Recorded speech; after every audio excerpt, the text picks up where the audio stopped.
Hi everyone, I'm Nick, this is Bunda. Welcome to our new video series.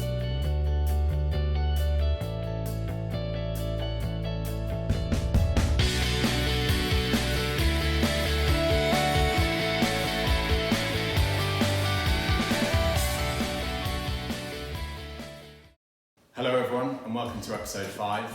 With the competition season looming and the lockdown opening up, I thought it was appropriate to go through what I would take in my bag to compete in a competition.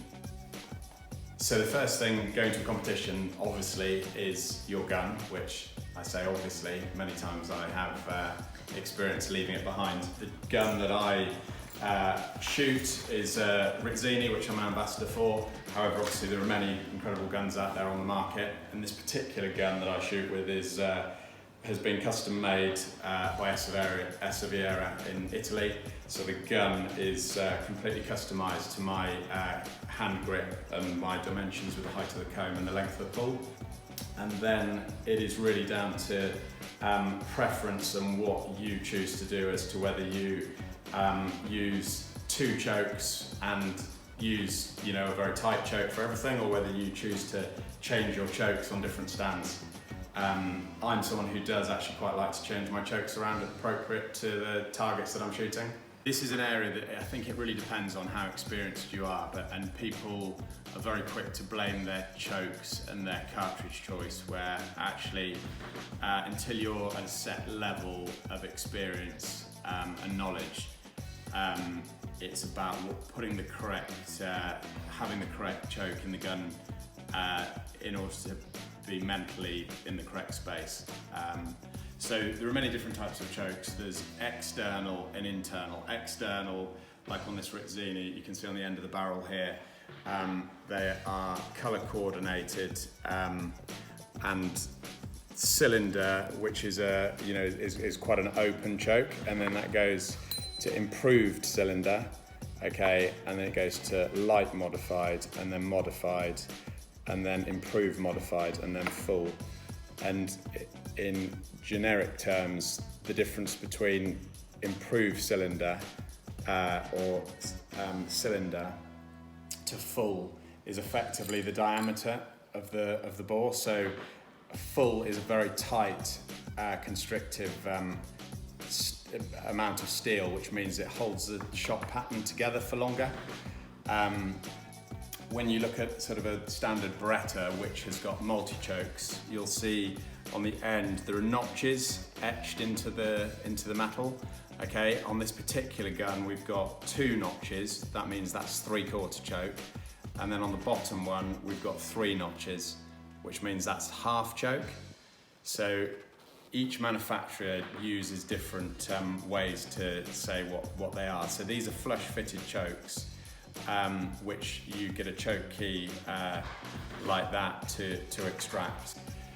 I've shot all my career with Teague chokes, which again, their half choke is pretty amazing for what I like, but I do always like to have variation. So if I'm shooting a very, very close bouncing rabbit, then I would look at opening my choke up to sort of cylinder or skeet, depending on the situation. My personal recommendation is to get a few chokes that you really like and then stick at them. So my choice within the Rizzini chokes is light modified and improved modified, because I feel that they pattern very, very well, especially with white gold 7.5s that I shoot.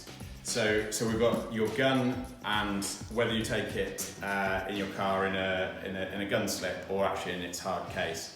My preference would be that it would go in a gun slip for competitions all around the UK, unless you were to go to an overnight competition where you go to a hotel, in which case I would definitely take it in its case. It's then preference as to whether you go for a leather gun sleeve or whether it's a canvas gun sleeve. The benefits of canvas is obviously it's a lot lighter. Leather is typically quite heavy. I just quite like leather. Some of these cases are airline approved, so obviously if you're going abroad you do need to have proper locks on them and decent ABS quality in order for them to be taken to an airport. So then We go on to your shooting jacket, so it depends on the time of year that you're shooting as to if it's warm, if it's hot. In the summer months I actually like to use this meshed vest, which is very lightweight, and then I've got the ability to use different layers underneath, whether it be putting a jumper on or whether it be putting a wind cheater, which I've got here. So this is a wind cheater, which is a very, very thin, very movable garment, which is also waterproof. If it's colder than that, then obviously I would wear other thicker layers. Over and above that, I would have other items of clothing, waterproof leggings and overcoats in my pickup truck. And when it comes to ear protection, I actually use both. I've got Vario electronic ear defenders, which are electronic moulded to my ears, but I do actually quite enjoy wearing over ears as well. And especially for teaching, because I can just keep lifting them off my head. A decent hat, which I'd recommend for the possibility of a bit of clay shrapnel hitting you, and then obviously glasses, which are essential for clay target shooting. So the preference that I've got is Pilla Glasses. They are probably one of the most expensive on the market, but they are, I would just say, one of the best on the market at the moment. Again, there are many other brands out there at varying price points, but I typically have got a lighter lens, which I've got on my head here, which is a 60H CHCW, which obviously lets an awful lot of light in, and then I've got a medium lens, and then I've also got a dark lens, which is obviously for a very sunny day. So I think having the ability to have the correct lenses is really important, because obviously you could be faced with a shooting stand that's facing into the sun, and having the wrong glasses would prohibit you from seeing them. Cartridges, if you're going to shoot 100 sporting, I would always have 125 5 boxes of cartridges in my competition bag, and that allows for no birds throughout the round, which hopefully there won't be too many of them. So the one overlooked area is the correct maintenance of a gun. You could be going to a competition which could end up, it could end up raining all day, and then you shoot, gun gets wet, it goes into your gun slip, and then the danger is the barrels can oxidize and rust even on a couple of hour journey. So really, really important to either have a pack away sort of bore snake and microfiber cloth just to dry the gun down initially, and then spray it with oil. I really like to use these magic bores along with either some loo roll or a blue cloth, which pushes all the black material out of the barrels. The other thing that gets overlooked is not unscrewing your chokes and oiling them or greasing them, because the danger is if you just leave the chokes in and don't touch them for a long time, they can actually bind and then get stuck in the gun.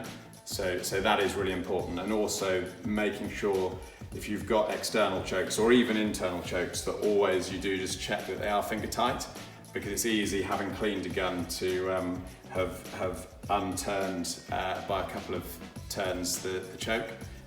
So we never want to be in a position where you've got a loose choke and obviously cartridges being shot down the barrel. Going on from that, I suppose, making sure you've got decent hydration, so water or an energy drink and a chocolate bar, and then if it's very hot, Suncream. But yeah, I think that describes most of what I would have.